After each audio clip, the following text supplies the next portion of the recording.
What is up, everybody? Welcome to the show.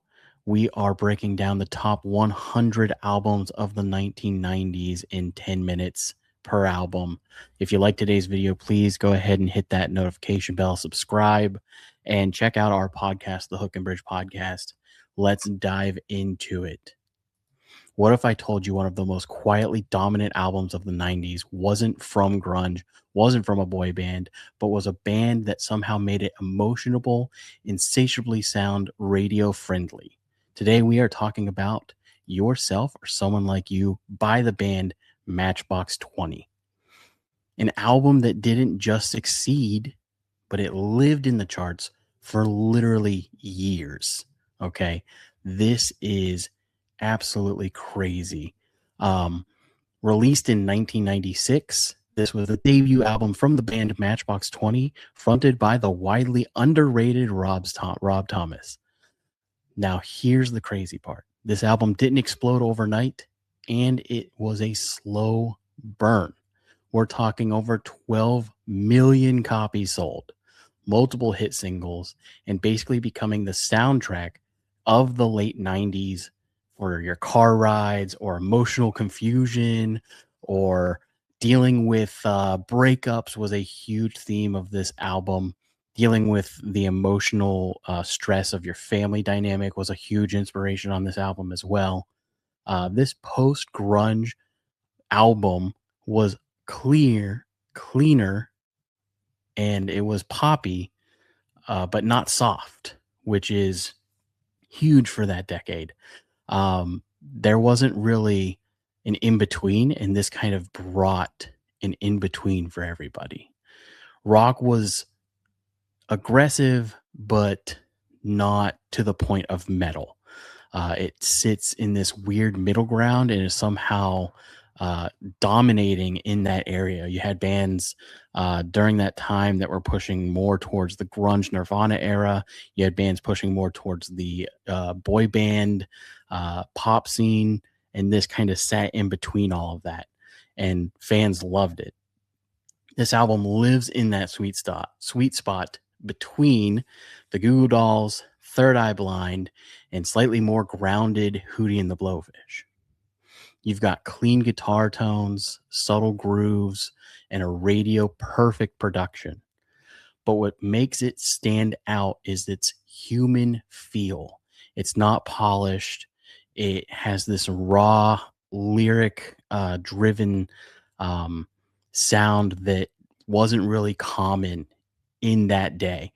You had bands like the Goo Goo Dolls that were sort of doing that, but even then, they hadn't really found the emotional side yet. So you have this very raw human connection in this album, and Rob Thomas as a lyrist really provided such groundbreaking nuances to the way his writing style approached darker topics.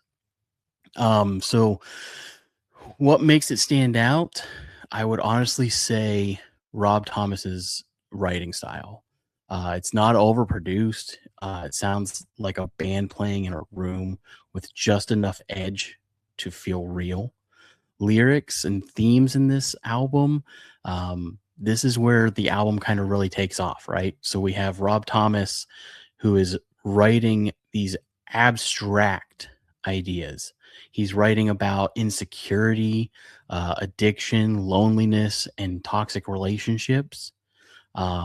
He's also writing, again, his reference to his mother in the album is huge. So writing about how his mother battled cancer and being able to write this ambiguous tale through the lens of a relationship connection.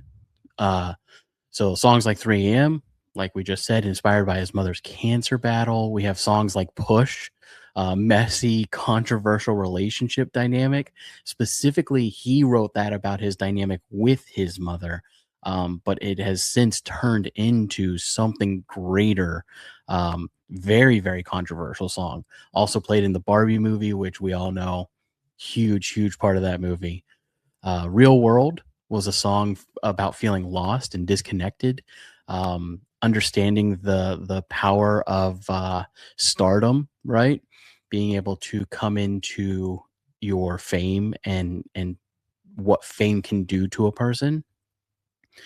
And the key is he doesn't pretend to have the answers. A lot of the songs feel like confessions, not conclusions. So he's writing from his experience, which makes the songs more relatable. And they don't have a solidified answer at the end. It's just this is what happened, and you're kind of just left with that information.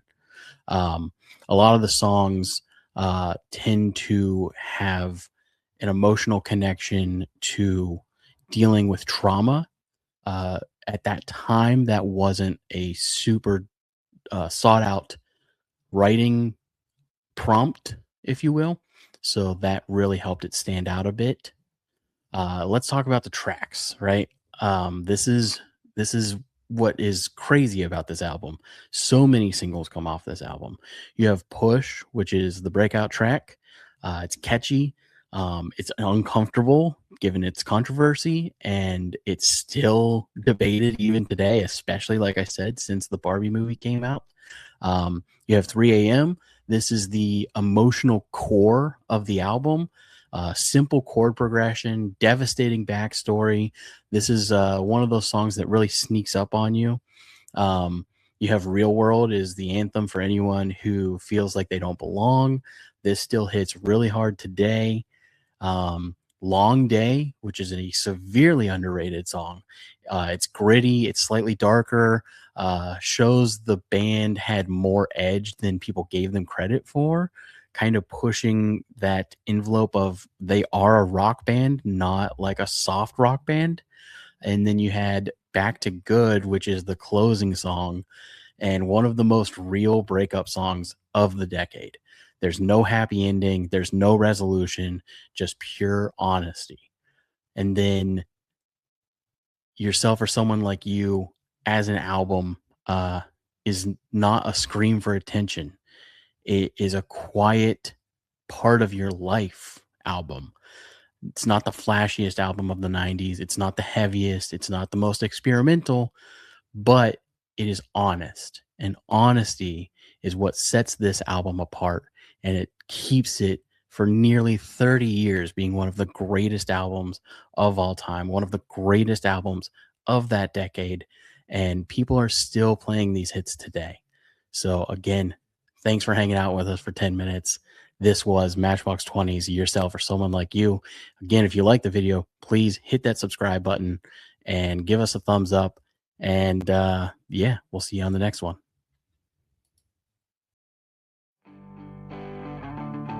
Thanks for listening to the Hook and Bridge podcast.